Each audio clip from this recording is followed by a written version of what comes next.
Welcome back to Teen Titans Classics, New Teen Titans Era, Episode 13. In this episode, we're going over issue 26 and 27. Okay? Verse 26, and it's all about runaways. Well, yeah, the issue opens up pretty much right after the events of the annual, where the Titans are heading back to Earth. While the Earth Titans talking for a bit, Robin goes to see Starfire. And he actually explains why he didn't get a relationship with her right away. Because he just got out of a relationship. So, pretty much he admits to her in these 2 pages that he's in love with her. And they become a couple. Yep, they cut away to Turkey. Where they unloaded this freight and they get attacked. And then we come to the PSA portion, yeah.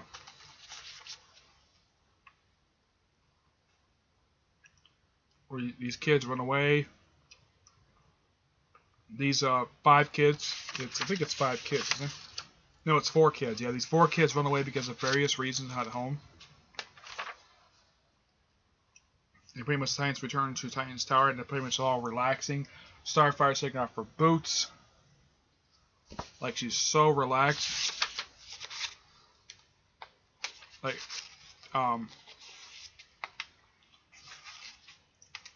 So pretty much Starfire and Dick are going to Gotham City to go on out of town, and Alfred will probably be driving them around. Says get a long overdue date with Terry Long. And we see apparently several weeks have passed by, and Starfire and Robin are a couple. They're basically going out publicly. As not as Starfire and Robin, but Corey Anders. That is her Earth name that she goes by, and Dick Grayson. And we see this go with this one kid basically trying to do a mugging, trying to slice him and knife gets taken out in the come back to cash, and the kid gets run over. And they see Adrian Chase again from the previous few issues. Now he's a lot more interesting than the other characters in those 2 issues. Yeah, that's the only thing positive that came out of the Brother Bloods. That was the introduction of Adrian Chase. Yep. Yeah, see a kid getting killed. Everyone's getting upset. They begin introduction to a brand spanking new character. A character who would basically doom them about 2 years after the story came out. And that character is Tara. Yep. This is her first appearance in this very issue. She joins the next trade, by the way. Yep. Yeah, she's I don't know what she's running away from something, and Beast Boy goes after her. Yeah, he just chases after her a bit, and then they go away. We cut away to I think it's Wally and Raven in a restaurant, just have a conversation, and they see some kid basically wandering through the street. Apparently she's going through source of pain, and she sort of heals her pain a bit, like emotionally. And he has a conversation with her at Vic's son's apartment, and she's shocked to see Vic like this. Well, this is nothing unusual. Vic gets his reaction all the time when people see him, people who don't know him. And they talk for a bit, and it turns out this woman is pregnant. Yep. And for some reason, I'm not sure why this is, but because Raven has this jewel in her head, people think she's Indian, so she dresses like somebody from India. I don't know why Wolfman did. I don't know why Perez did this, but they did. And yeah, they meet up with Adrian Chase, the DA, and go over all the drug stuff. And this mobster they come to play in the next few issues. Yeah. See kids running away and you see Adrian basically he's not wearing like a tie. Basically he's look like he's been there for a while. Yeah. And they explain all the drug problems going in the city with the mob, stuff like that. Yeah. Makes somebody get skin crawl, stuff like that. Says yeah, but hope lost stuff like that to help him. Issue ends with apparently at some apartment, and he apparently is like wounded. And then we cut over to issue 27. Apparently another one of these pull-out things. Yeah, apparently in the 80s, basically, in order to get series off the ground, they have several of these issues pretty much have pull-outs. This is like the 4th time this has happened. Yeah, Outsiders had this once for the final issue of Brave and the Bold. Issue opens up basically with them just 2 kids talking, selling stuff, smoking. Raven looks over at the person, heals him. And also Azar is hard to meet Raven. Yeah. And she takes a break because apparently he's been wounded so bad. And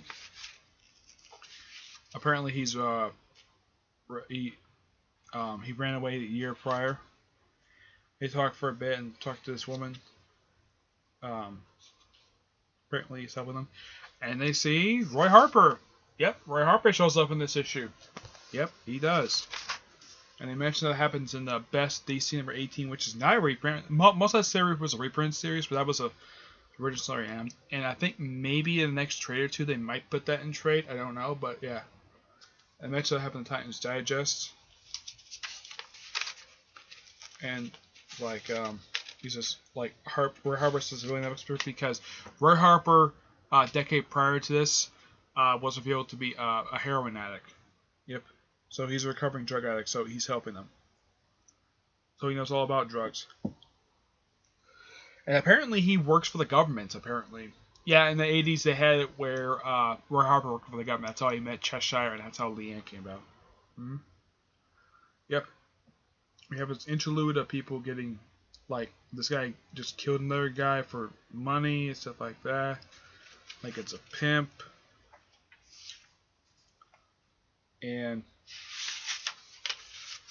more healing, stuff like that. People going undercover for drugs. I think it was like drugs or prostitution, I'm not sure what it is. Oh, by the way, Adrian Chase the whole time is smoking throughout this whole thing.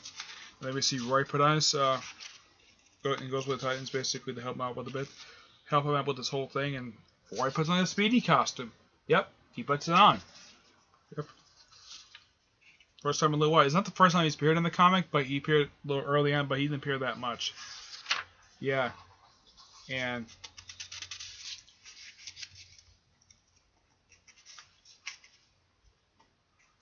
like, yeah, a little bit of conversation, stuff like that. Something's happened. Mob goes after them. Apparently tells his kids basically sell the stuff or do whatever. The Titans show up to arrest the guy. Yeah, the Titans go in and they attack and fight.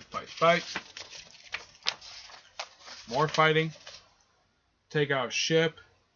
Spill up the drugs. More shooting, fighting.